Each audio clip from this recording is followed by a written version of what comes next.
Bueno, familia, arrancamos. Ya estamos, tenemos estos minutos de cortesía, ya hay 176 personas en la sala. Hoy es sábado 14 de abril, así que arrancamos tal como habíamos prometido con este taller online de cómo curar la ciática, un taller de yoga terapéutico, la aplicación del yoga terapéutico a este tipo de dolencia, ¿vale? Aquí al lado está con nosotros José Antonio Cabo, así que estamos arrancando ya. ¿Cómo tratar los dolores de ciática y otras patologías de origen mecánico, sobre todo, que se originan en la pelvis, y cómo enfocarlas todas con este trabajo que va a presentar hoy José Antonio Cabo, ¿sí? ¿Qué vamos a ver en este taller? La estructura del taller. Primero vamos a hacer una breve introducción a la parte anatómica y funcional de la pelvis. Es fundamental, será muy corta, pero es fundamental que lo comprendan. Segunda parte, origen de las patologías y de los dolores. ¿Por qué se origina? También una breve explicación para que también sepan por dónde viene. Si eres doliente o también si eres profesor, te va a venir súper bien esta explicación. ¿Para qué sirve este trabajo? Sí, ¿para qué sirve? ¿Qué patologías se pueden tratar? Con lo que vamos a ver aquí hoy hay algunas cosas que se pueden tratar y otras no, ¿vale? Y sobre todo hay personas que lo pueden hacer y otras no, que también lo vamos a ver en la segunda parte de esta presentación. Sí, ¿para quién es este trabajo? Después vamos a ver la aplicación terapéutica, los objetivos. Y José, te tengo que decir que me encantó los ejemplos que pones de cada uno de los objetivos que quieres conseguir. Excelente, excelente. Gracias. Después, ejemplos de aplicación terapéutica. Hola a todos, una vez más, gracias.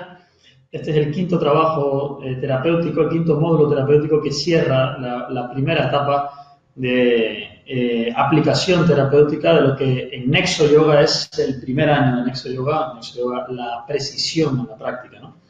Hemos escogido estos 5, digamos, grupos de dolencias porque son los puntos de máximo impacto del esqueleto óseo. Y evidentemente cuando practicamos y enseñamos yoga desde el yama, niyama y asana, lo primero es evitar o eliminar o aliviar las dolencias que vienen desde estos grupos que son los más presentes en los alumnos del día a día. Es muy difícil reunir a 20 personas y estoy siendo bastante conservador, podríamos hablar de 10 incluso, desgraciadamente. No es posible reunir ni siquiera a 20 personas sin que aparezcan algunas de las dolencias que hemos dicho en los 5 módulos de los que hemos trabajado, ¿no? Se trata simplemente de estadísticas. En general, los porcentajes de molestias lumbares, cervicales, o en adultos entre los 35 y los 60 años, que es, digamos, la franja en donde hay una mayor cantidad de practicantes de yoga a día de hoy en el mundo entero, es muy difícil no encontrarnos con 20 personas que entre ellas no estén uno de estos. Así que podríamos decir que los módulos terapéuticos son una necesidad, la comprensión de lo que existe, de la información que hay en estos 5 módulos terapéuticos, era una necesidad para todos los que de una u otra manera se formen como profesores de yoga.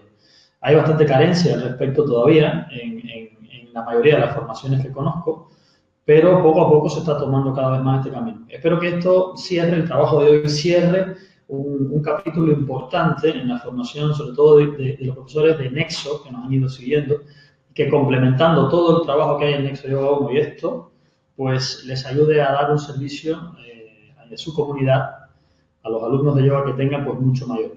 Para nosotros es un orgullo que ustedes estén aquí, veo caras no, pero sin nombres, que nos han seguido durante los 5 y creo que los conocemos incluso en eventos ya. Así que sin más, vamos a arrancar. Vamos a comenzar hablando de la pelvis en general. La pelvis es una región anatómica, es importante diferenciar pelvis de cintura de cadera. Son 3 cosas diferentes. La cadera es una articulación formada por el hueso del fémur y el acetábulo de la pelvis, que es donde encaja el hueso del fémur en la cadera. Es una articulación, que hay 2. Pelvis es una región anatómica que va desde el surco inguinal, donde terminan los glúteos, a la cintura, justamente arriba, un poco por debajo, ¿no?, de la cintura. Es una región anatómica que comprende músculos, huesos, órganos internos y todo, ¿verdad?, y piel. Y cintura, no refiriéndose a cintura pélvica, que es un término anatómico, sino sencillamente cintura, es el estrechamiento mayor que hay en la zona del torso que está en la región abdominal por encima de la pelvis. ¿Vale? Son tres cosas diferentes. Nos referimos aquí a la pelvis y estamos hablando de la región anatómica. Bien, para hablar todo el mismo idioma. Ahora bien, aquí lo primero que vemos es la diferencia entre la pelvis femenina y masculina. No son iguales. Bien, esto es un elemento inicial que ya tenemos que tener en cuenta porque la mayoría de los tratados de yoga antiguamente fueron hechos por hombres. Les voy a poner directamente la pantalla completa, ¿no? Para que vean. Compartir. Entonces, la pelvis femenina es más ancha que alta y la pelvis masculina es más alta que ancha.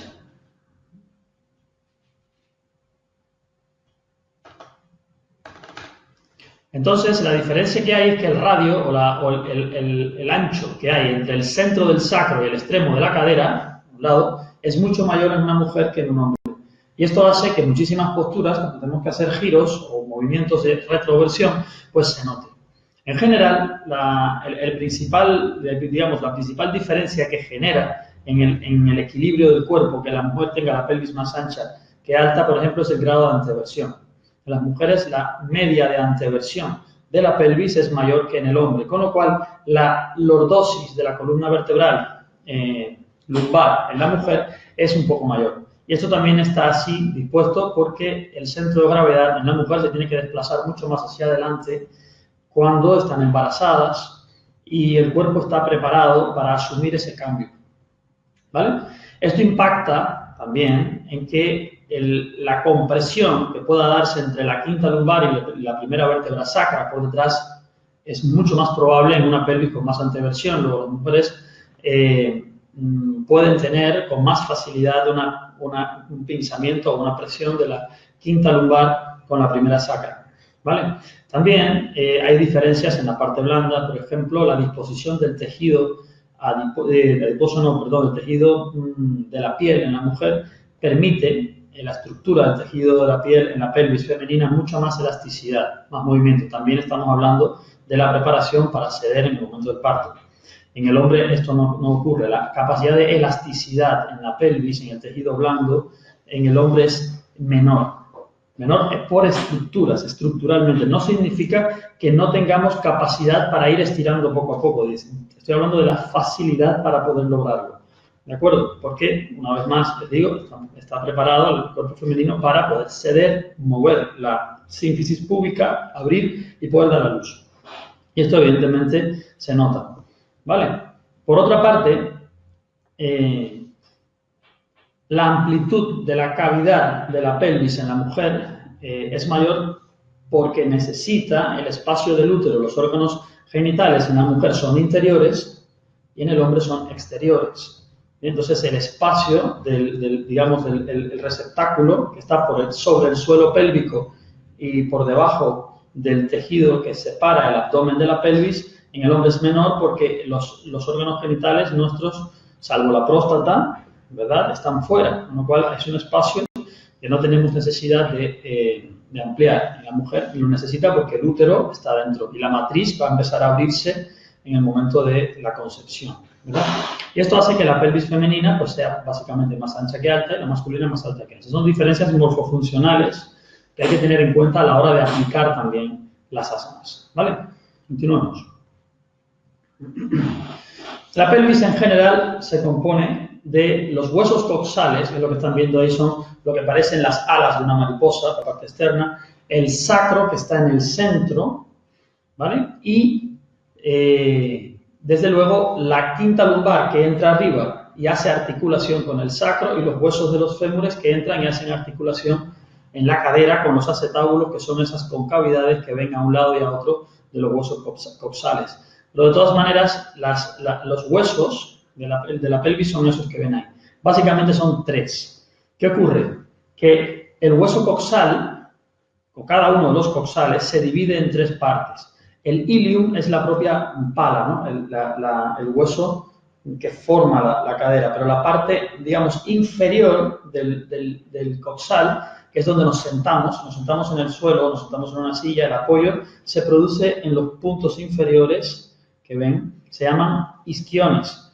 Y por delante, donde nos encontramos el contacto frontal, ven que aparece ahí dibujado sínfisis púbica.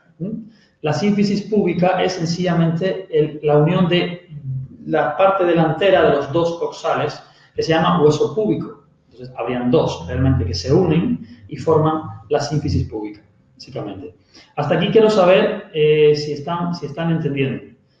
Bien, entonces, continuamos. Fíjense, otra característica importante, el sacro es producto, fíjense, el hueso central, es producto de la unión, la soldadura de varias vértebras. Fíjense que no es un hueso único, sino es un hueso formado por varios segmentos o vértebras que están totalmente soldadas. Ahí no hay movilidad, pero se le llaman vértebras sacras. Por eso también, cuando se habla de L5-S1, se habla de la articulación de la última vértebra lumbar, la más baja, que es la quinta vértebra lumbar, con la primera vértebra sacra.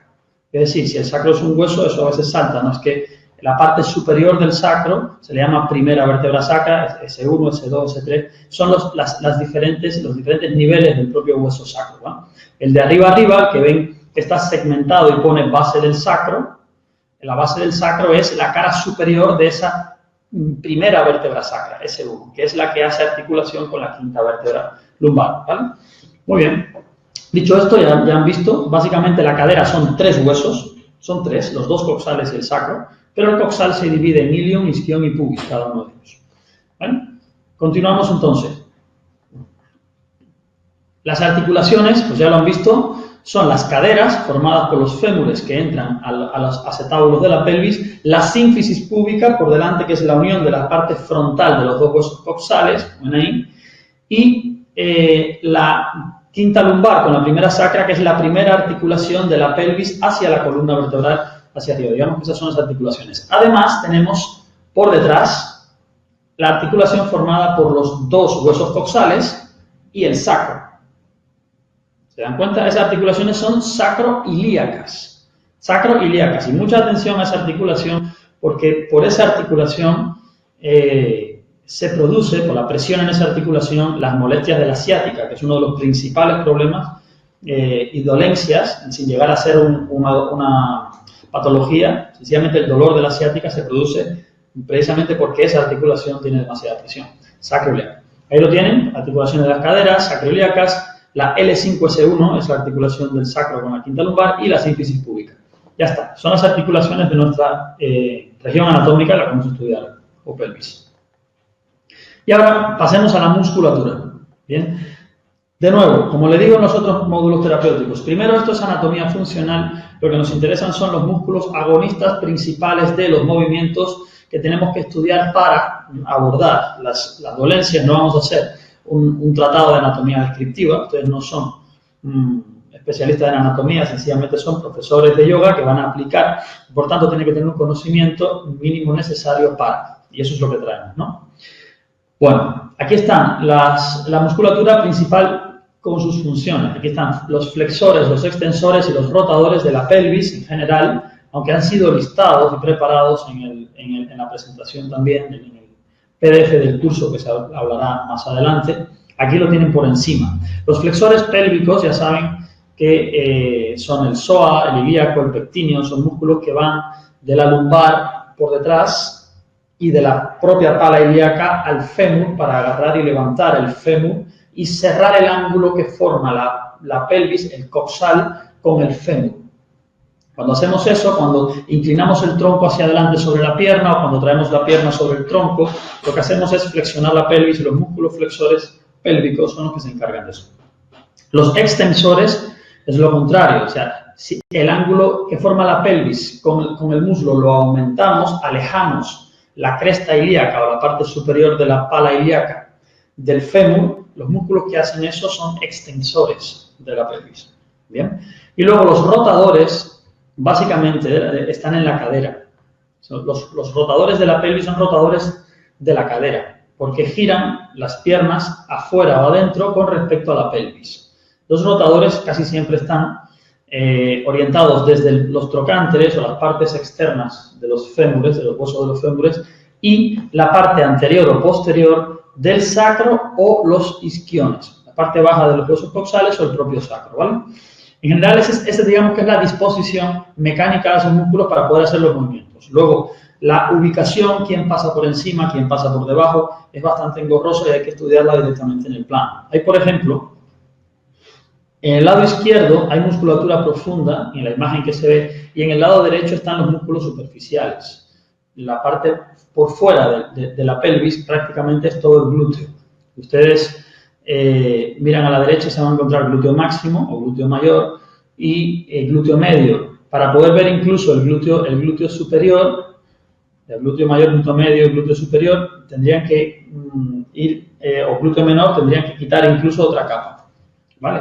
Si quitamos los glúteos, que por cierto, si se fijan en su forma muscular, es oblicua, los glúteos son sinergistas o ayudan a la rotación, la extensión. Prácticamente hay un montón de movimientos en los que los glúteos pueden funcionar como auxiliares, ¿vale? Pero no son agonistas principales de todos esos movimientos. De hecho, es un gran vicio en la práctica del yoga que los glúteos estén continuamente activos en todos los movimientos. Los que me conocen y han ido a eventos conmigo se han dado cuenta que insisto mucho en no tirar continuamente de los glúteos, porque esa es una de las razones, ya lo vamos a ver aquí, de que las articulaciones sacroilíacas de las palas con los coxales con el sacro se compriman. Cuando ustedes tiran de los glúteos mayores, oprimen los coxales contra el sacro, y eso es un elemento vital.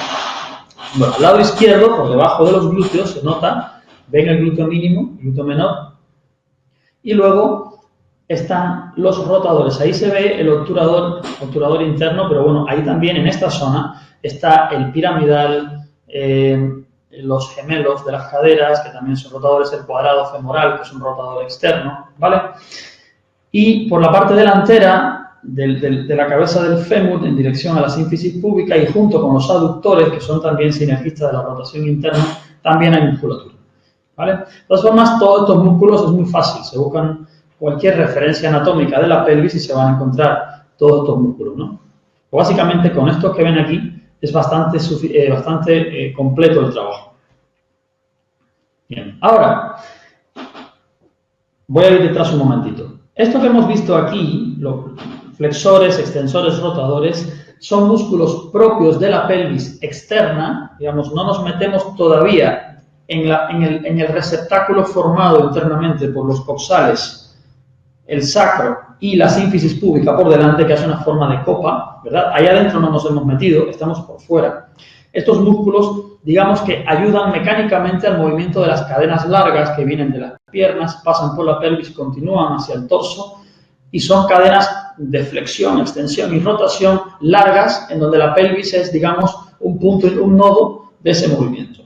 Bien, por cierto, la abducción y la aducción, que son dos movimientos que no aparecen ahí, en la pelvis se produce realmente desde la pierna. La pelvis tiene musculatura que le ayuda a abducir y a aducir, pero los grandes aductores y abductores no están en la propia pelvis, sino están en las piernas. Por eso no puse músculos propios de abducción y aducción como elementos de la musculatura pélvica, ¿de acuerdo? Pero sí que cuando las piernas abducen, la pelvis también lo hace.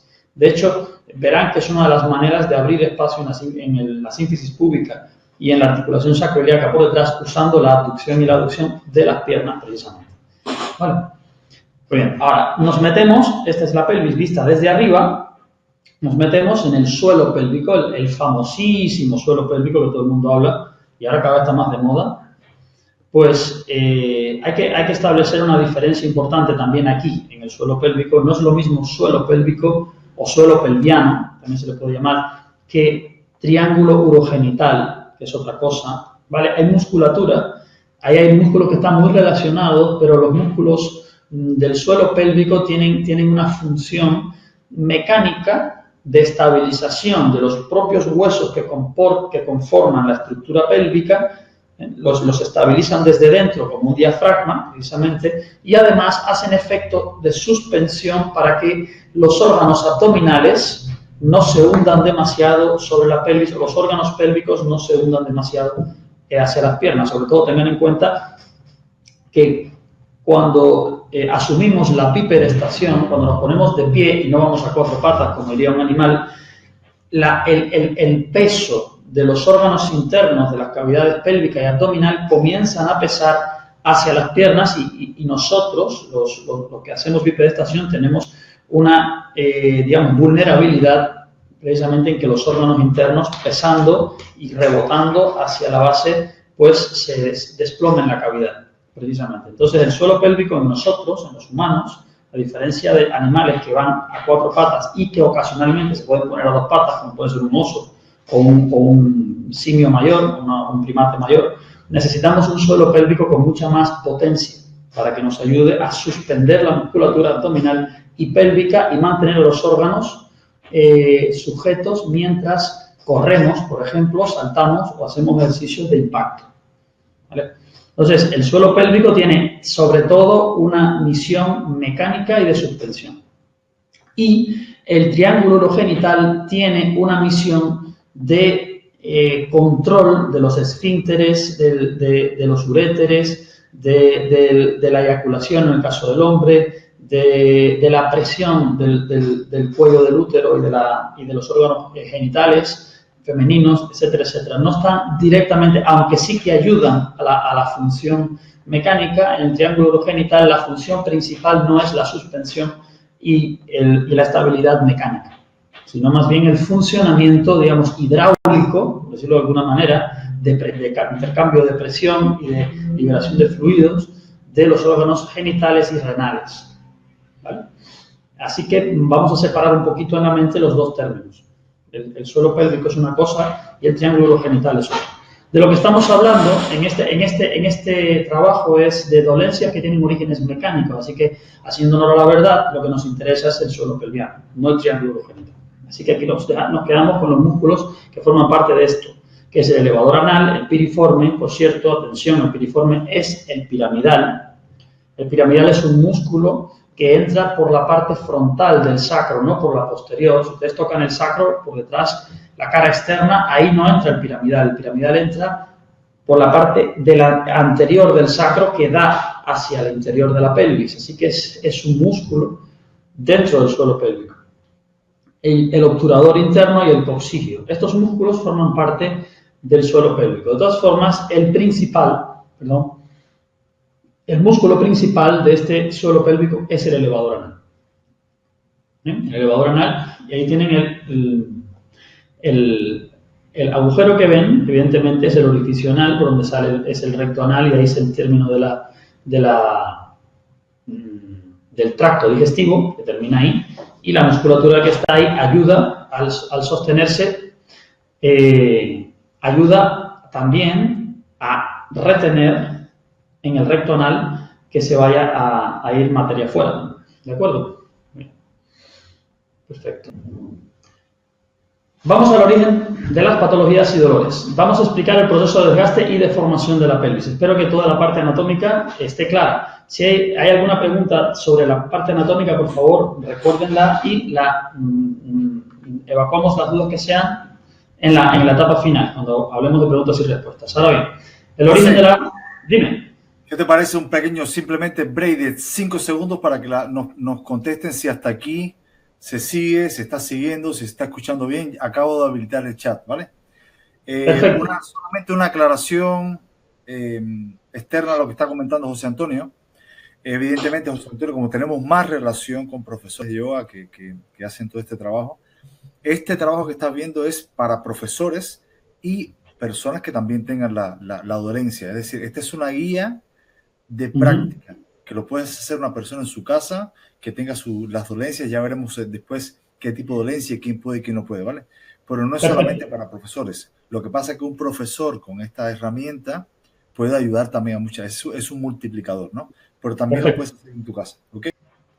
Sí, una sola pregunta que vi en el chat, que es muy simple, me preguntaban si la sínfisis púbica era un cartílago o era un hueso. Realmente es la unión de dos huesos, pero dos huesos que no son estriados, como las uniones de los huesos craneales. Son dos huesos que se unen con un tejido conectivo intermedio de tipo tendinoso, que vamos, si cogen una cuchilla de afeitar y cortan, se separan completamente. No es una unión como una rueda dentada, sino es la unión de dos huesos con un digamos, elástico en el medio, que es un tendón. ¿De acuerdo? Eso es la sínfisis púbica. Es una casi articulación, es un tipo de unión de dos huesos, ¿vale? Muy bien, seguimos. Básicamente, los problemas, y todo esto que están viendo aquí es un trabajo que tiene origen en Nexo Yoga. Esto así listado de esta manera no está en ningún libro de anatomía ni de patologías. Esto es fruto de la experiencia de la enseñanza desde Nexo Yoga, de los profesores que trabajan conmigo y de las cosas que hemos visto hasta el día de hoy en el tiempo de práctica y enseñanza que llevo y de trabajo sobre todo y de estadística que tengo de alumnos que han tenido problemas. Los problemas, por lo menos la lista de patologías que van a ver hoy, tienen este tipo de errores básicos que las generan o que pueden ser el origen principal de las dolencias. Es la falta de compacidad en las caderas. Compacidad como cualidad de ser compacto. ¿De acuerdo? Compacidad. Es decir, las cabezas de los fémures tienen que entrar en el acetábulo o concavidad de la pelvis de forma compacta para establecer un movimiento justo dentro de la concavidad. La articulación de la cadera es una articulación a medida. La cabeza del fémur entra exactamente en el espacio que está hecho a medida de su cabeza en el acetábulo. Si ahí hay juego, si el fémur se mueve a un lado y a otro, empiezan los problemas de inflamación y de desgaste y rozamiento. Todo eso genera problemas. Ahora, la compresión excesiva sacroiliaca, le estaba explicando antes, cuando los dos huesos coxales presionan demasiado al sacro, que está en el medio, producto de eso se generan problemas en la pelvis, ¿vale? La falta de espacio en la sínfisis púbica, la presión excesiva de la parte frontal, los dos huesos de lo que estábamos hablando hace 3 minutos, los huesos del pubis por delante, la parte delantera de ambos huesos coxales que se unen. Cuando hay mucha presión ahí, no solo presión ósea, sino presión generada por la postura, un exceso de anteversión pélvica, una presión muy grande de los aductores, muchas cosas pueden pesar, generan problemas. Luego, la pérdida de equilibrio de flexión y extensión de la pelvis, es decir, excesiva anteversión, excesiva retroversión, que puede generarse por problemas originales de la estructura ósea o sencillamente porque se abusa de ciertas cadenas musculares o una cuestión postural, genera problemas. Y luego, la pérdida de equilibrio de abducción-aducción de las cadenas musculares de las piernas. Es decir, si hay una diferencia muy grande en las cadenas aductoras que están por la cara interna de las piernas y tiran hacia adentro de las piernas y de la pelvis, de la estructura pélvica, y las cadenas abductoras que están por fuera, que tiran hacia afuera de las piernas y de los huesos de la pelvis uno lejos del otro, pues si hay diferencias muy grandes entre esas cadenas también genera problemas en la pelvis. Esto también podría estar generado por otro tipo de patologías de deformación de las propias piernas, como por ejemplo pie plano, genuvalgo, genuvar, muchísimas cosas, ¿vale? Esto, dense cuenta que cada una de estas categorías que ven aquí de posibilidades, o varias de ellas, son sacos enormes en los que caben muchísimas posibilidades de por qué eso sucede y qué puede originar, ¿vale? Pero específicamente, para no volvernos locos, teniendo en cuenta esos orígenes, hemos identificado además el grupo de patologías principales que son fácilmente tratables a través del yoga con las estrategias que planteamos aquí y que suelen ser además las más frecuentes. Aunque haya una lista enorme de posibilidades, las más frecuentes serán las que ven aquí. Pues esto. Estas patologías de las que estamos hablando es la lista que tienen delante. En primerísimo lugar, evidentemente, la ciatalgia o el dolor del nervio ciático, que es un dolor que se origina precisamente en el nervio ciático, que se alimenta de la raíz L5, o nervio que sale de la quinta lumbar, última vértebra lumbar, y pasa a través de la articulación sacroiliaca, o la unión del sacro con el coxal, y continúa a través de la pierna. Este dolor, evidentemente, es un pinzamiento nervioso que irradia a través del propio nervio como un conductor. Ahí está la señal de dolor que puede llegar hasta la propia planta del pie, abajo, ¿no? La artrosis de cadera, artrosis, ya saben, es deformación de la articulación, deformación del hueso. La artrosis de cadera, igual que todas las artrosis, es un proceso degenerativo natural del cuerpo humano que todos en mayor o menor medida tenemos, después de los 30 y tantos años ya incluso es visible. visible, es decir, podría verse en una radiografía que los huesos empiezan a perder su forma original, producto del impacto continuo de su trabajo, pero que cuando se considera una patología es cuando la deformación pasa de un rango determinado y empieza a generar dolor. ¿Ya? El rango de movimiento natural del hueso es imposible tenerlo sin dolor. ¿Por qué? Porque la cabeza del fémur se deforma o porque el acetábulo de la pelvis se deforma, hay demasiado rozamiento en cierto ángulo de movimiento del fémur, etcétera, etcétera. Es artrosis de cadera. Artrosis de la articulación de la cadera. Les recuerdo, cadera es solo una articulación, no es la pelvis completa. Bursitis de cadera. La bursa es la bolsa en la que está el líquido sinovial que está dentro. El líquido sinovial es el lubricante natural de las articulaciones de alto impacto del cuerpo. Todas las articulaciones de alto impacto en el cuerpo, o la mayoría, que tienen más movilidad, necesitan una lubricación natural, como por ejemplo el hombro, la rodilla, la cadera, y esa bolsa, la bursa, acompaña al movimiento de la cabeza del fémur para que se mantenga lubricada la articulación. Esa bolsa se puede inflamar por exceso de presión contra ella, por una mala posición de la pelvis sostenida, o por un traumatismo, también por un golpe fuerte, ¿no? ¿Qué otra cosa? Sacroileitis. Como su nombre lo indica, itis es una inflamación y sacroileitis es la inflamación de la articulación del coxal con el sacro. ¿Bien? La sacroileitis y la ciática suelen ir de la mano. Una puede generar la otra o la otra puede generar la primera. Bien. Luego, pubalgia o osteopatía de pubis, menos frecuente que todas las anteriores que he dicho, pero está presente en la población.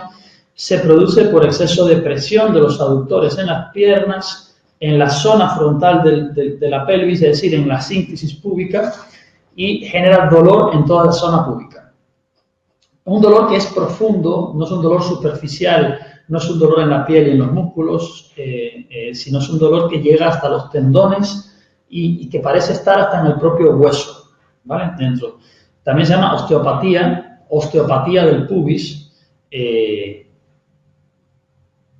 y también se suele encontrar en personas que tienen mucho trabajo físico. O sea, no crean que por hacer ejercicio sencillamente los problemas de pelvis se eliminan, sino cómo se hacen los ejercicios y en qué medida funciona una cadena muscular con respecto a otra puede desequilibrar a la pelvis y generar un dolor. Vale, el dolor de caderas en general. Las caderas pueden molestar por el simple hecho de que están haciendo juego. Aquí hay aquí, a ver si está tabular. Está la cadera resorte, que le llaman, que es el movimiento del fémur excesivamente fuera del acetábulo.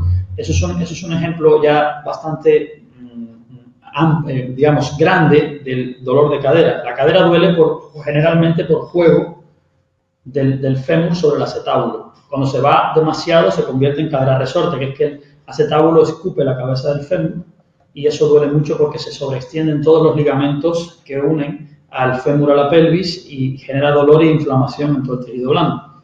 El dolor en el coxis, la mayoría de las veces por una caída, se rompe el coxis y molesta durante mucho tiempo, pero también puede ser por una mala posición de la pelvis a la hora de sentarse, un exceso de presión sobre el coxis sostenido durante mucho tiempo, o a veces porque la musculatura del suelo pélvico está excesivamente comprimida en esta zona, musculatura coxopúbica en este caso. El choque femoroacetabular o pinzamiento de Cam o pincer es un crecimiento anómalo de la cobertura que da el acetábulo de la pelvis al fémur cuando entra, que no lo deja girar lo suficiente, roza y se inflama, o bien un crecimiento anómalo de la cabeza del fémur que no cabe completamente en su movimiento dentro del acetábulo. Por eso se llama Cam o pincer. Uno de ellos es del acetábulo y el otro es del fémur, pero el resultado es el mismo. El resultado es que la movilidad del fémur dentro del acetábulo se ve comprometida y cuando hacemos los movimientos típicos del rango de movilidad completo del fémur, duele. ¿De acuerdo? Desgaste o inflamación del labrum. El labrum es un cartílago que está a continuación del acetábulo donde entra el fémur, que acaba de hacer contacto sobre el hueso del fémur. Es, digamos, un reborde de toda la concavidad donde entre la cabeza del fémur que se desgasta o se inflama. La osteopenia o osteoporosis es una enfermedad del hueso, como tal es una pérdida de masa ósea, que se llama osteopenia cuando todavía es inferior al 25% de pérdida de masa ósea o al 20%, depende del país que sea o de la media que se tome, y se convierte en osteoporosis cuando pasa de ahí. Pero es lo mismo, osteopenia o osteoporosis se puede decir a grandísimos rasgos que es una pérdida de masa ósea, que tiene múltiples orígenes.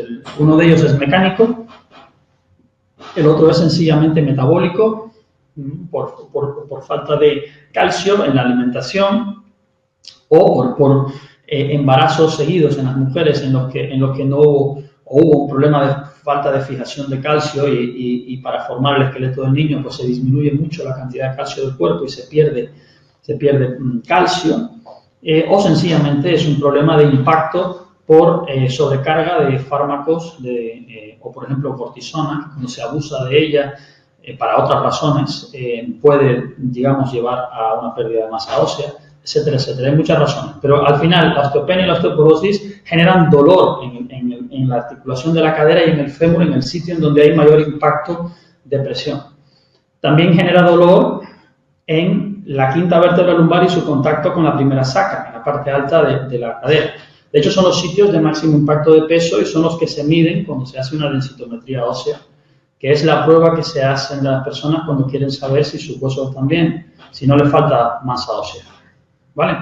En general, estas patologías son las principales que vamos a tratar. Y las dos últimas que están aquí es la sobrecarga muscular, esencialmente es una fatiga muscular. La fatiga muscular puede generar dolor en cualquier parte del cuerpo. Puede haber fatiga muscular en los hombros, en el cuello, en los brazos. La pelvis no es distinta, podemos fatigarla.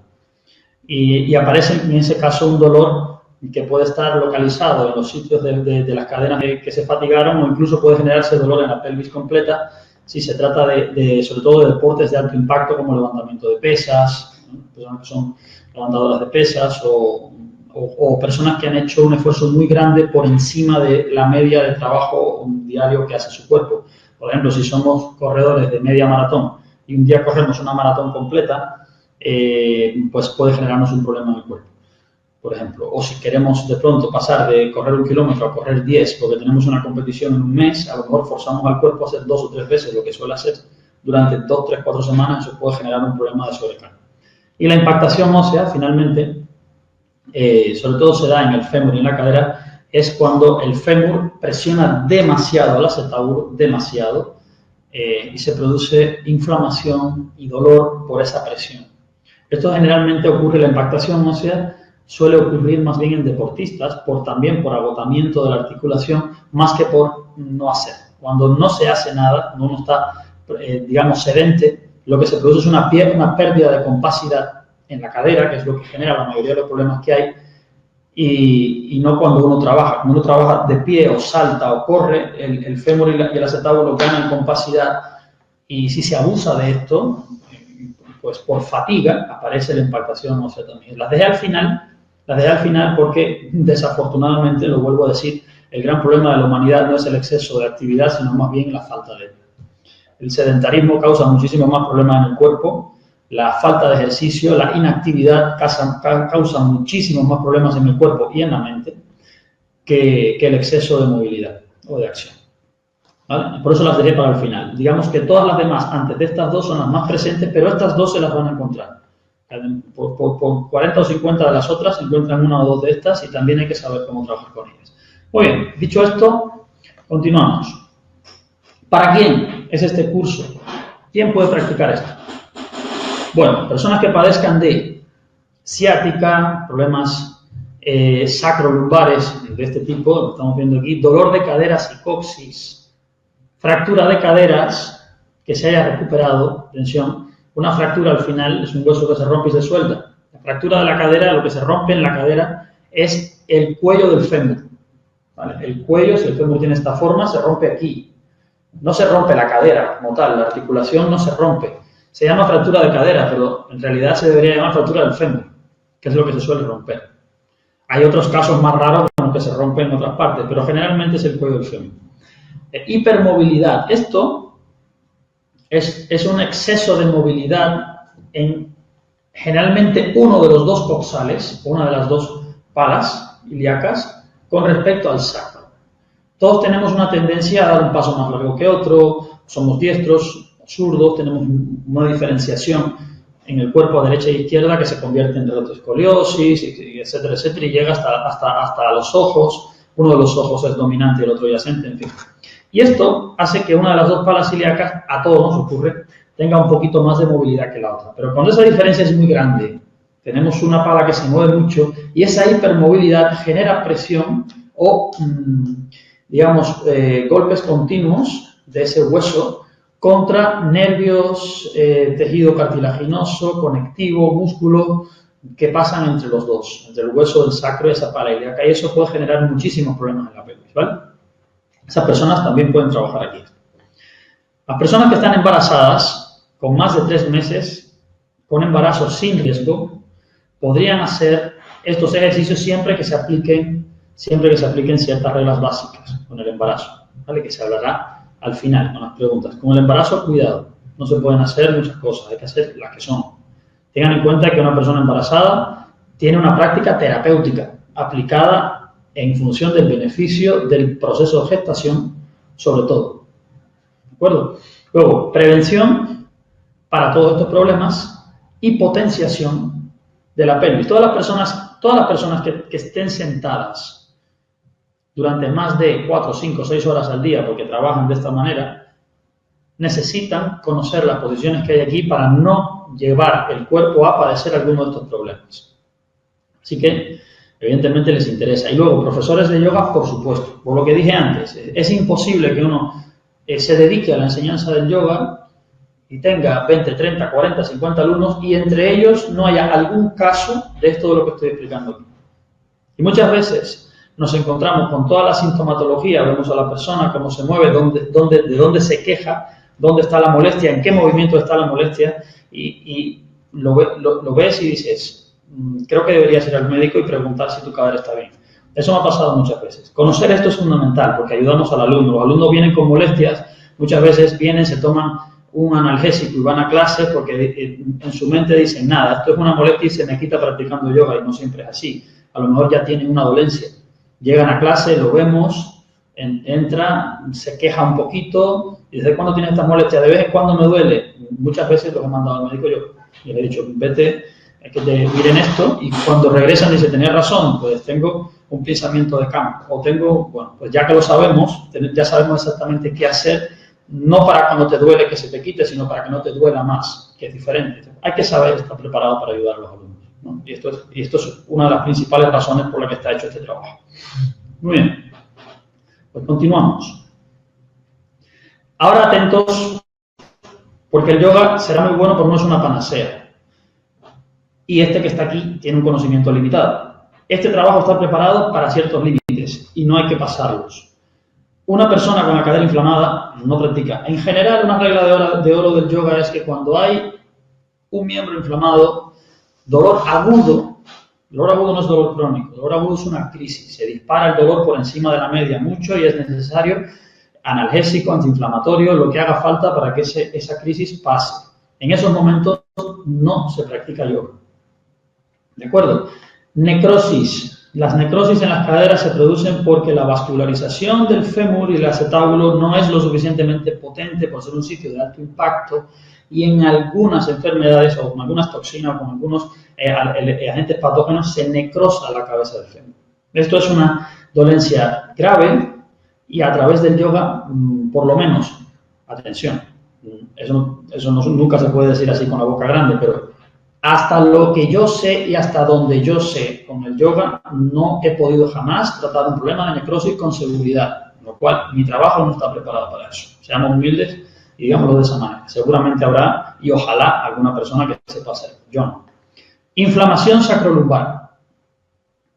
Cuando el sacro se inflama o cuando hay dolor agudo en la zona sacrolumbar, cuidado, porque esa inflamación no siempre tienen orígenes mecánicos. Y los agudos a veces vienen de nervios más profundos y tienen otros orígenes que no son mecánicos. Cuando estas cosas aparecen, es mejor que la persona pase la crisis y también visite a su médico y tenga la opinión necesaria de su médico y sus pruebas para volver a clase. Tengan cuidado con esto. Todos los orígenes que no son mecánicos. Este trabajo no garantiza que tengan mejoras con ellos. No digo que alguno de ellos sí pueda ser, pero el trabajo este no está preparado para eso. No he pensado en eso. He pensado solamente en orígenes mecánicos. Como he dicho en los trabajos anteriores, cuando una persona tiene infecciones en órganos internos, cuando tiene problemas de cáncer, cuando tiene problemas de tipo fisiológico, disfunciones fisiológicas o problemas nerviosos, problemas nerviosos que no son cerebrales necesariamente, son afecciones de nervios en el cuerpo, neuritis, por ejemplo, es una de ellas. Todos esos problemas pueden generar sintomatologías semejantes a las que dijimos anteriormente y no por eso son esas dolencias. Cuando los síntomas están presentes pero la dolencia es interna, el resultado de estos ejercicios no siempre va a ser positivo. Hacen falta otras cosas que no están puestas en este trabajo. Así que mi consejo es que no se practique pensando en estos orígenes, sino únicamente mecánicos. Hernias, atención, las hernias inguinales o umbilicales, aún sin tratar. A las personas con hernia, la hernia es una rotura, ¿verdad?, del tejido conectivo, la hernia inguinal es una rotura del tejido conectivo del abdomen, de la pelvis abajo y de la pelvis hacia el abdomen, que genera la posibilidad de que con un esfuerzo físico parte del contenido abdominal pase a la pelvis. No podemos hacer este tipo de ejercicios con estas hernias si no están tratadas, si no se ha mejorado a la persona. Y cuando lo hagan, evidentemente hay que entrar con otro ritmo, ni siquiera con las secuencias que están preparadas en el curso que les hablaremos al final. Y las hernias umbilicales lo mismo, porque los músculos abdominales son grandes sinergistas, trabajan junto con la musculatura pélvica, con lo cual cuando hace un esfuerzo potente en el suelo pélvico y en los músculos pélvicos involucramos a la musculatura abdominal automáticamente y esto puede provocar que la hernia umbilical, en la zona del abdomen, genere problemas también. Luego, cualquier persona que venga con dolor en la pelvis, y que no se haya consultado con un especialista, no que tenga un dolorcito hoy, un achaque, una queja hoy, sino que una persona que le suele molestar la pelvis, le viene molestando la pelvis durante un tiempo y viene a clase porque le duele la pelvis y no tiene diagnóstico alguno, sean éticos, sean profesionales y pídanles que se diagnostiquen primero. No sabemos a qué nos estamos enfrentando, puede ser cualquier problema interno y podemos agravarlo con lo que vamos a hacer. Así que para estas personas tampoco, diagnostíquese usted primero y venga después. No va a pasar nada porque no practique yoga hoy ni mañana. Venga en una semana con un diagnóstico y con seguridad para nosotros dos, tanto usted como yo, saber que no nos estamos metiendo en un problema mayor. Tanto el que lo practica, que se hace más daño, como el que lo enseña. Porque a ver cómo vivimos después con la idea de que le hicimos daño a alguien por no mandarlo al médico sencillamente. Bien, pues finalmente, llegamos. El próximo paso ya es la aplicación terapéutica del yoga con los objetivos de cómo enfocar la práctica para aliviar estas dolencias y para obtener lo que tenemos que obtener. Hasta aquí otra vez, otro punto. ¿Han entendido para quién es y para quién no es? ¿El chat abierto otra vez, Jordi? Por supuesto, tío. Está todo abierto, así que por favor, déjenos su feedback. Solamente 5 segundos para poder continuar con seguridad de que estamos invirtiendo bien el tiempo, nosotros también, ¿sí? Las preguntas anótenlas. Si tienen una pregunta importante, anótenlas. Y al final me preguntan si esto, eso no es, lo que sea. Hay cosas que no todo es negro y blanco, ¿saben? Hay cosas que son grises y habrá que aclarar a lo mejor. Al final, esto todo son a grandes rasgos los elementos patológicos, a grandes rasgos los elementos anatómicos, a grandes rasgos las aplicaciones. Pero todas las preguntas al final que sean necesarias se aplicarán. Anótenlas porque hay mucha información y se les olvida. ¿Bien? Perfecto. Perfecto, continuamos. Continuamos. Todo se escucha perfecto, está todo clarísimo. Perfecto. Las estrategias para estabilizar y aliviar la pelvis a través de posturas de yoga, desde el punto de vista de Nexo Yoga, atención, seguramente habrá muchas otras estrategias, les mostramos las nuestras. Uno, la tonificación de la musculatura rotadora externa de la cadera, de las caderas, para ganar compacidad en las caderas. Esto va directamente a aliviar uno de las dolencias, de las categorías, de los problemas principales que generan las dolencias, que es la compacidad pélvica de las caderas. Dos, elasticidad, ganar elasticidad en la musculatura posterior de la pelvis, la cara posterior de la pelvis, y abductores, los abductores de las piernas están en las caras externas, para ganar espacio en las articulaciones sacroiliacas, lo que viene a responder el problema que teníamos de que las articulaciones sacroiliacas suelen sobrecomprimirse. Con esto las abrimos, ¿bien? Luego, elasticidad de los aductores, cara interna de las piernas, y extensores de la pelvis. Les recuerdo, los músculos extensores son los que separan la pelvis del fémur, crea un ángulo mayor entre la pelvis y el fémur. Y esto nos hace ganar espacio en la sínfisis púbica. Teníamos otro problema, que era que la sínfisis púbica podía presionarse demasiado, tanto muscular como de forma ósea, generando la pubalgia y la osteopatía del pubis, etcétera, etcétera, y otras dolencias. ¿De acuerdo? Bien, esto es parte de la estrategia a seguir por el curso, ya poniéndole músculos con nombre y apellido, ¿verdad? Atención a esto, la isometría de aducción y abducción, aducción es hacia adentro, abducción es hacia afuera, de las piernas para ganar tono del suelo pélvico. Atención, porque aquí hay dos datos. Primero, vamos atrás. Antena, todo el mundo puesto. Estoy pidiendo espacio en los abductores. Punto número 2. Abductores y musculatura posterior para las articulaciones sacroiliacas, ¿verdad? Para abrirlas. Pero después estaba pidiendo, punto 3, elasticidad de los aductores, de los que están dentro, para el espacio de la sínfisis púbica, ¿verdad? Ahora, estos dos grupos musculares hay que traerlos al equilibrio de tono y elasticidad para que se produzca una propiedad emergente del equilibrio de estos, que es el tono del suelo pélvico. Mi estrategia, la estrategia de Nexo, para que el suelo pélvico gane tono, es la isometría de funcionamiento de los abductores y aductores de las piernas, lo que va a generar un proceso de sinergia, o sea que los músculos que funcionan en el suelo pélvico, que estabilizan la presión entre los huesos o el espacio entre los huesos de la pelvis, que son abductores, aductores de la pelvis, se activen y esos músculos están en el suelo pélvico. Así que, trabajando el equilibrio de los dos puntos anteriores, producimos un elemento nuevo que es el tono del suelo pélvico generado a través de la abducción y aducción desde las piernas, que son mucho más fáciles de acceder por una persona con poca experiencia de práctica. Desde que empezamos a practicar yoga hasta que tenemos capacidad para separar la sensación y sensibilidad de los nervios del suelo pélvico con respecto a las piernas, pasa muchísimo tiempo. Y de ahí que en mis clases yo no enseñe Mula Bandha ni enseñe ningún trabajo sobre el suelo pélvico hasta que los alumnos no demuestran que tienen realmente capacidad para separar, independizar, sentir y movilizar por separado la musculatura abductora y aductora de las piernas con respecto al suelo pélvico. ¿Bien? Así que para no meternos en camisas de 11 varas, una vez más, las cosas lo más simples posible, se puede llegar a dar tono al suelo pélvico y erradicar la dolencia producto de la falta de tono al suelo pélvico, sencillamente equilibrando abductores y aductores. Pongan en letras mayúsculas lo que acabo de decir, porque este dato no se lo van a encontrar en muchos sitios. Bien. Luego, tonificación del recto abdominal, músculo frontal del abdomen, y los isquiotibiales, músculos rectos posteriores de los muslos que van desde los isquiones o parte inferior de los huesos coxales de la pelvis hacia las tibias por detrás, ¿bien?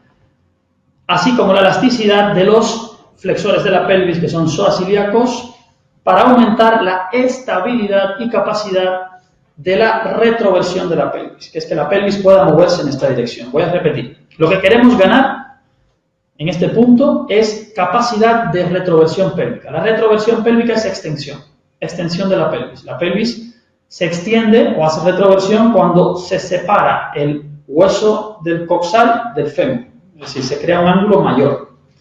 Muy bien. Los músculos que generan ese movimiento en la pelvis, generalmente en la pelvis son los propios extensores pélvicos, pero fuera de la pelvis están sinergistas. Los isquiotibiales, que son la parte posterior de los muslos, que tiran de los huesos de los glúteos hacia abajo, de los isquiones, y el recto abdominal, que eleva el hueso púbico por delante, o los huesos púbicos en dirección al pecho. Cuando se produce ese movimiento, cuando los glúteos bajan por detrás y el pubis por delante sube, se produce una retroversión de la pelvis. Así que, sin meternos en la profundidad de la pelvis, si trabajamos sobre el recto abdominal y sobre los isquiotibiales, creamos más retroversión en la pelvis. Y evidentemente, para ayudar más aún, si flexibilizamos los flexores de la pelvis, que son los que hacen el elemento contrario, pues le damos menos resistencia al proceso de retroversión. De todo lo que está puesto ahí, lo que viene a decir es, vamos a flexibilizar a los flexores de la pelvis, vamos a tonificar al recto abdominal y los isquiotibiales para que cuando hagamos un proceso de retroversión pélvica se produzca con más intensidad, con menos resistencia. Bien. Y luego, lo contrario, tonificar los flexores de la pelvis, o sea, el psoas ilíaco, sobre todo, el psoas ilíaco y pectíneo son los principales, y flexibilizar, darle elasticidad a los isquiotibiales, los muslos posteriores, para aumentar el movimiento de anteversión, que es la flexión pélvica. Bien, los dos últimos puntos que ven ahí son complementarios. La capacidad de la pelvis para hacer anteversión o hacer retroversión, eso es lo que se potencia con estos dos. Evidentemente,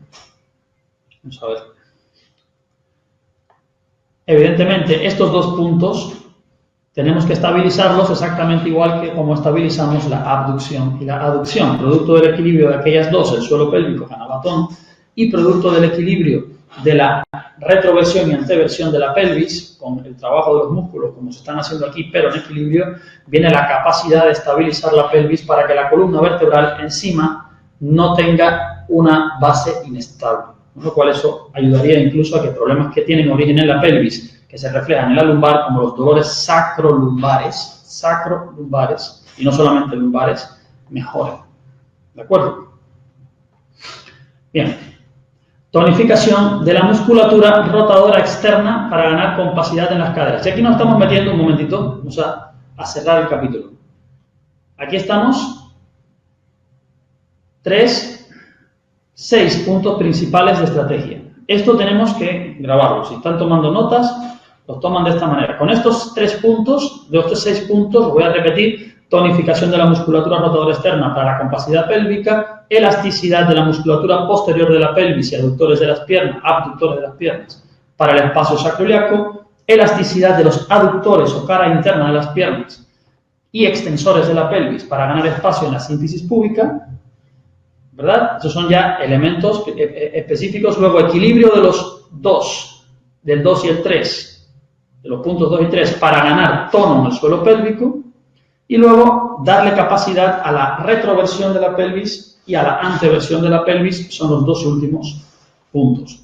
Trabajando con esos músculos que dije ahí. Con esos 6 puntos, vamos a crear una estrategia para darle a la pelvis el equilibrio necesario para que elimine las dolencias vistas anteriormente. Bien, ahora lo que vamos a ver a continuación, por encima, es el tipo de posturas que encarnan o que deben usar para que estos puntos, estos 6 puntos que han visto anteriormente, se puedan llevar a la práctica directamente. ¿Muy bien? Perfecto. Si alguien tiene alguna duda, anótela y al final lo vemos. Vamos directamente a ver estos 6 puntos en asanas. Punto número 1.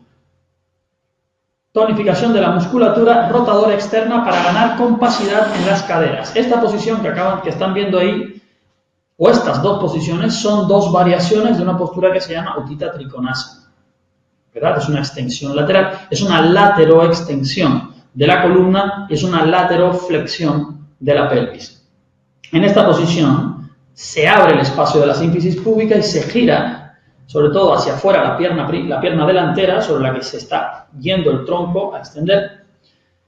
Y los músculos que hacen la rotación externa de la pierna son los rotadores externos de la pelvis o de la cadera, que están yendo desde el trocánter del fémur o parte externa del fémur al acetábulo de la pelvis o al isquión o al sacro. En este caso, pues el cuadrado femoral, los obturadores, etcétera, etcétera.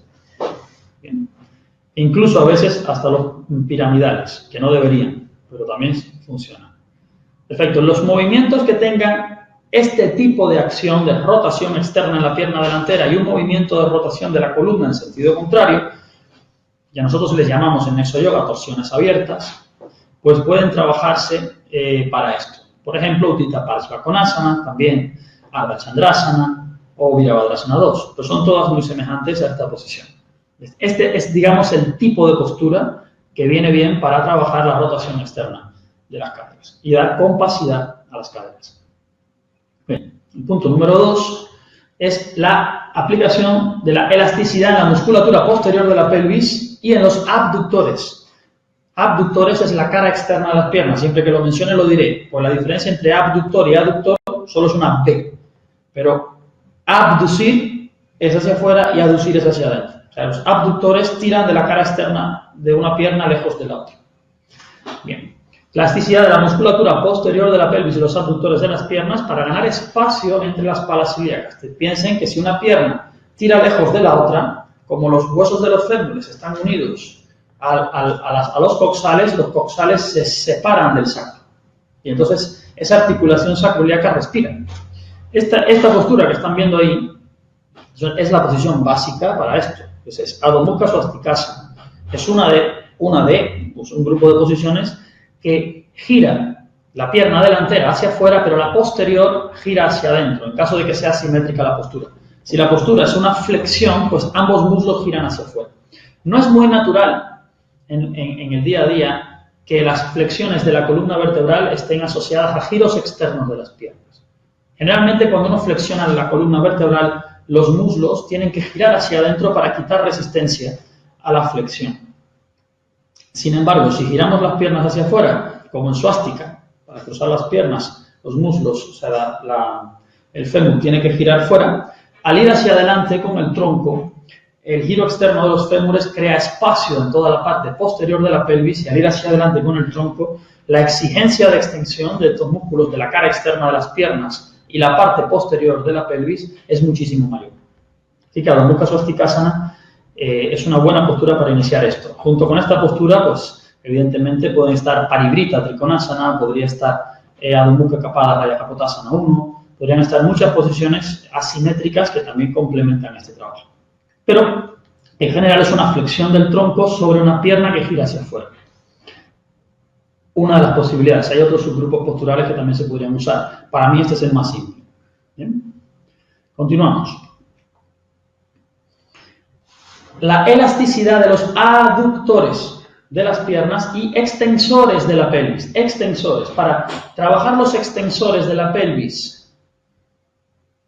los extensores de la pelvis y los aductores hace falta estirar la pelvis y abrir las piernas. ¿De acuerdo? Para hacer un movimiento de extensión pélvica potente, estirar y abrir las piernas. Aquí vemos la distancia entre el borde interno de la rodilla de la pierna doblada y la cadera contraria, la que está con la cadera de la pierna extendida, esa apertura, no se está abriendo, está estirando toda la cara interna de la pierna, toda la cara frontal de la pelvis, hasta la cresta ilíaca o la parte alta del hueso coxal de la pierna extendida. Entonces, esa extensión, que es toda la cara interna de la pierna doblada y la parte delantera de la pelvis, está estirando precisamente los dos huesos del pubis por delante, se están separando con la tracción que hace una pierna en flexión y la otra en extensión. Bien, esto lo tienen posturas como Virabhadrasana 2 y también lo tienen posiciones sedentes, como por ejemplo al separar las piernas en Upavista Konasana o también en Baddha Konasana. Esta, evidentemente, al ser de pie y flexionar las piernas menos de 90 grados, o hasta 90 grados como máximo, es mucho más accesible por principiantes. Y es un tipo de postura bastante simple para emplear. ¿Bien? Esto ayuda a eliminar tensión en la sínfisis púbica porque el hueso púbico sube, la columna tira de él hacia arriba, pero las piernas se están estirando a la misma vez, luego se produce una extensión en forma de triángulo que libera precisamente el punto de presión, que es que los aductores se cierren y la columna se comprima sobre el pubis. Y ya genera un problema. Entonces, ahí estamos evitando. ¿Vale? Bien. Y es el ejemplo de isometría, de aducción y abducción de las piernas para ganar tono en el suelo pélvico, por ejemplo, lo podemos encontrar en posturas como Supta Baddha Konasana, evidentemente con apoyo en la pelvis para garantizar que la columna vertebral permanece erguida cuando se hace el movimiento de la pelvis. Es muy importante que no insistan en que el alumno se apoye en el suelo, porque muchas veces la pelvis está hundida y si empezamos a crear espacio transversal en la pelvis, en una columna vertebral que se comprime y se hunde, estamos quitando un problema para meter otro. Es importante que la columna vertebral se yerga en vertical cuando la pelvis está creando su espacio transversal. Y para eso tenemos que usar altura. Bien, altura en mayor o menor medida según la capacidad que tenga cada alumno. No importa la altura que se ponga, lo importante es que la columna esté vertical cuando se hace ese movimiento. Bien, la presión que hace un talón contra otro para mantener el apoyo aquí y los fémures contra las caderas se tiene que equilibrar con la tracción que tiran de una rodilla lejos de otra para ir generando la isometría de abducción-aducción de la que estaba hablando para ir ganando tono en el suelo pélvico. Bueno, esta posición es una de las que se pueden usar, hay muchas otras, pero es la primera en la que yo, por ejemplo, empezaría a enseñar este trabajo, ¿no? Desde el suelo. También porque la pelvis está en contacto con el apoyo, y el apoyo de los isquiones y la sensación de la musculatura interna de la pelvis es mucho más accesible cuando hay contacto en la pelvis, no cuando estamos de pie. Ojo a ese dato también, que hay muchos que no se dan cuenta de esto. Muy bien. Bueno, la tonificación del recto abdominal y los isquiotibiales y la elasticidad de los flexores pélvicos del psoas ilíaco, por ejemplo, para aumentar la capacidad de retroversión pélvica. Esto evidentemente se hace en una extensión para dar acción al recto abdominal, al cuádriceps,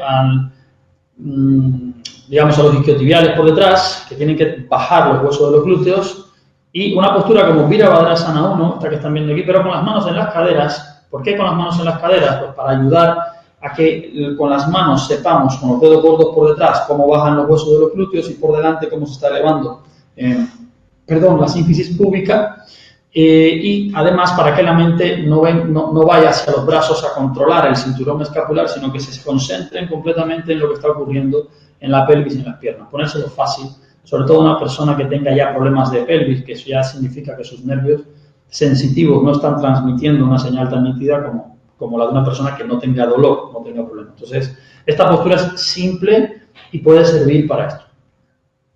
¿Bien? Y luego, tonificar los ojos. Esto es lo contrario a lo anterior. Vamos a darle capacidad a la anteversión. Pues, posiciones como Parsvottanasana, a la izquierda la ven completa con las manos en las caderas. Podría ser en Paschimma Namaskara, que es la postura, suele ser la postura original. Pero a la derecha tienen una posición con soportes. También se puede emplear con las manos en calzos, con la frente en un calzo, etc. Pero lo que se está buscando en esta postura, más que bajar el tronco, es que la pelvis flexione. Es decir, que los huesos de los glúteos suban por detrás y que la pelvis descienda por delante para producir la anteversión. Los músculos que producen la anteversión, los músculos que acercan los coxales al fémur delantero, son los flexores de la pelvis, son los psoas, los ilíacos. Y los músculos que resisten este movimiento que hay que flexibilizar, pues son los músculos de la parte posterior del muslo. Y se dan cuenta cómo se estira la pierna por detrás, sobre todo la delantera, y cómo se cierra el espacio entre la pelvis frontal y el muslo, ¿no? Entonces están trabajando activamente los flexores pélvicos y se están extendiendo los músculos posteriores de los muslos, son los isquiotibiales, ¿no? Flexibilizar los isquiotibiales por detrás. Podría ser Uttanasana, podría ser perro cabeza abajo, podrían ser muchas otras, ¿vale? Esta es muy simple, sobre todo con los calzos, bastante accesible para la mayoría de las personas, incluso con molestias. Podría serlo. ¿De acuerdo? Y bueno, hasta aquí está la presentación inicial de cómo aplicar los 6 puntos anteriores para trabajar el conjunto de dolencias principales que vieron anteriormente, que son las que se producen por las deficiencias que vimos al principio, ¿vale? Determinamos las deficiencias, determinamos el conjunto de patologías, trazamos una estrategia en 6 puntos y expliqué en qué tipo de posiciones encarna la estrategia que estuvimos buscando. Eso finaliza aquí. Cuando se practica de esta manera, accedemos, evidentemente, a beneficios como estos que ven aquí. Bien, en primer lugar, lo más importante es que las caderas funcionan en su sitio. Muchísima gente, incluso sin dolencias, cuando trabajan correctamente estas posiciones con las instrucciones que van a ver en el curso que vamos a ver a continuación, adelante, pues sienten que el aprovechamiento y el rendimiento pélvico es mucho mayor. Una capacidad de suspensión de los órganos internos mayor, con un equilibrio isométrico de abducción y aducción, con las piernas tonificadas pero flexibilizadas, hace que todos los esfuerzos por caminar, movernos, saltar, gasten menos energía. Los movimientos surgen mejor, tienen más rango de movilidad, con menos pérdida energética. Evidentemente eso es calidad de vida. Disminuye el dolor y se nota ligereza. Esa ligereza es lo que acabo de decir, equilibrio. El cuerpo está hecho para trabajar en equilibrio. Las articulaciones sacroiliacas se liberan. Esto, evidentemente, es el origen de las causas de ciática, sacroileitis y un montón de dolencias que se originan solo por presión mecánica.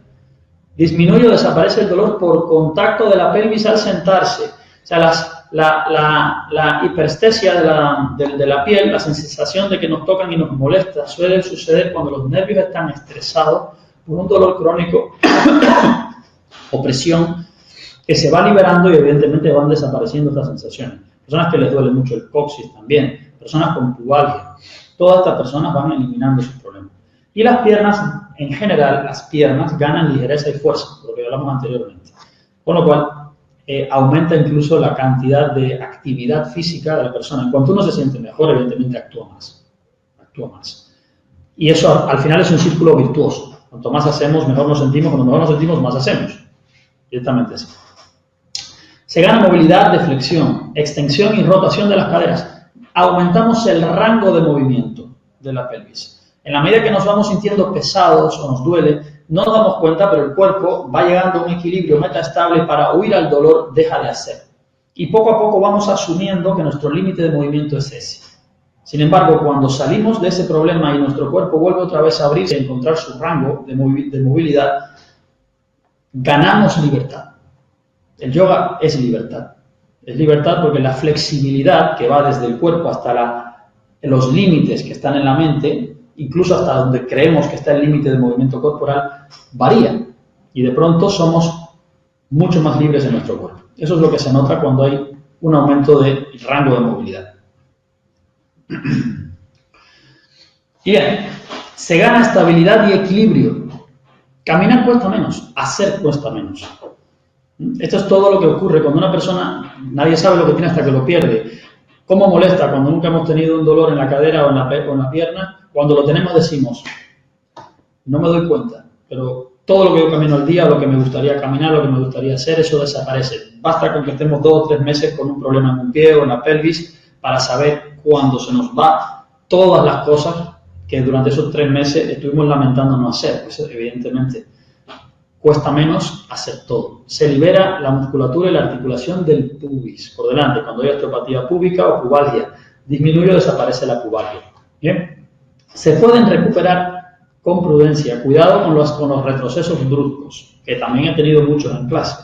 Cuando desaparece completamente el dolor, no necesariamente significa que la dolencia haya desaparecido. Ha desaparecido el síntoma doloroso, pero probablemente todavía falte un tiempo para adecuar poco a poco toda la articulación y estabilizar las cadenas musculares.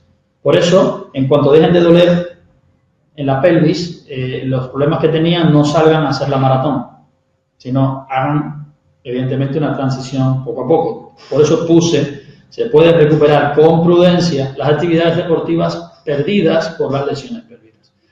El suelo pélvico se tonifica dando a los órganos genitales y excretores su espacio vital natural. No pensamos nunca en esto, pero cuando el suelo pélvico no está en su sitio y se derrumba, también los órganos no están ocupando el espacio que tienen que ocupar y están trabajando forzados. Lo mismo ocurre en el abdomen, cuando hay hernia de hiato esofágico o una mala posición en la columna vertebral. Lo mismo ocurre en la garganta y lo mismo ocurre hasta en el propio cerebro. O sea, las cavidades internas hay que alinearlas y extenderlas. Y uno de los resultados indirectos de lo que estamos haciendo cuando todo esto va cobrando forma es que todos esos órganos internos van ocupando la posición que tienen que ocupar, lo que redunda en que las funciones vitales que regulan estos órganos mejoren, vayan mejorando. Es decir, la excreción, la musculatura, los uréteres, el funcionamiento renal, el funcionamiento sexual, mejora, sencillamente porque los órganos no están fuera de sitio, no están presionados o no están fuera de lugar, básicamente. Y aquí estamos hablando no solo del órgano, sino de los nervios que lo alimentan, las arterias, las venas, los vasos linfáticos, todo esto, evidentemente, se pone en su sitio. La anatomía humana es muy precisa, tiene ciertos rangos de errores, pero tenemos que poner cada cosa en su sitio y no presionar, ¿vale? Y esto es un resultado natural también de todo este proceso. Bien, deja de doler la pelvis al estornudar, toser o en posiciones específicas durante la actividad sexual, es lógico.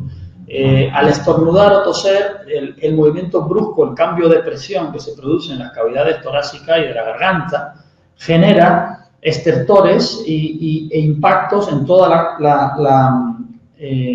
los contornos de la articulación abdominal, torácica, de la garganta, incluso de la cabeza. Cuando uno estornuda, si le duele la cabeza, le duele más.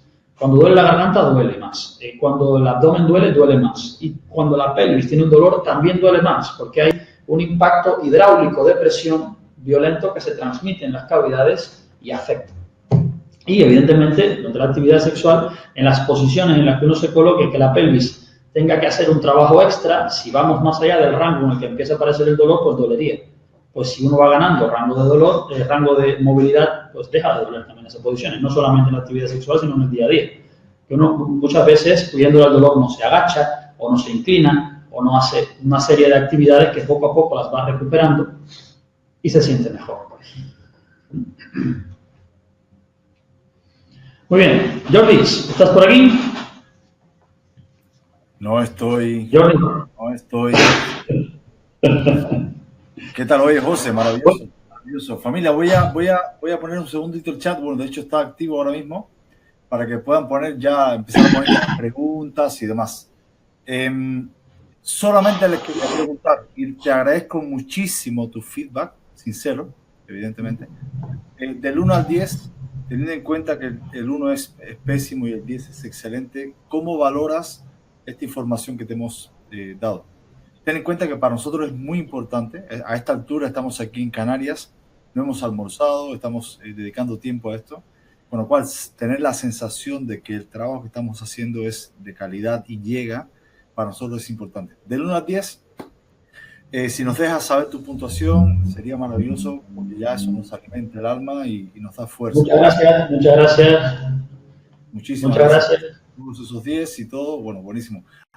Hemos tenido aproximadamente 280 personas en la sala durante toda la presentación, con lo cual es maravilloso. Esta es la magia de la tecnología, cada cual en su casa y haciendo que este tipo de aportaciones, ¿no? Y son simplemente granos de arena, son pasos.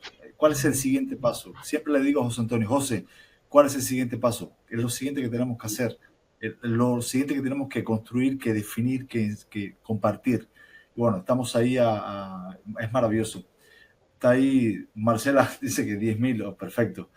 Bueno, familia, ya está, hasta aquí es donde habíamos llegado.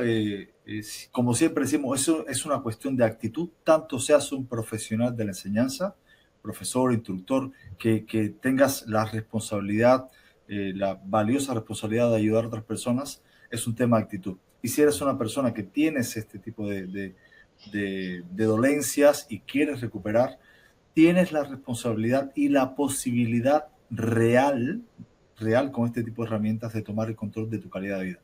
La pregunta es si aceptas el reto o no. Y eso depende de ti. Nosotros hacemos lo que podemos hacer y llegamos hasta donde podamos llegar, ¿no? Por ya el siguiente paso yo creo que le corresponde a cada uno hacer con este tipo de información, ¿vale?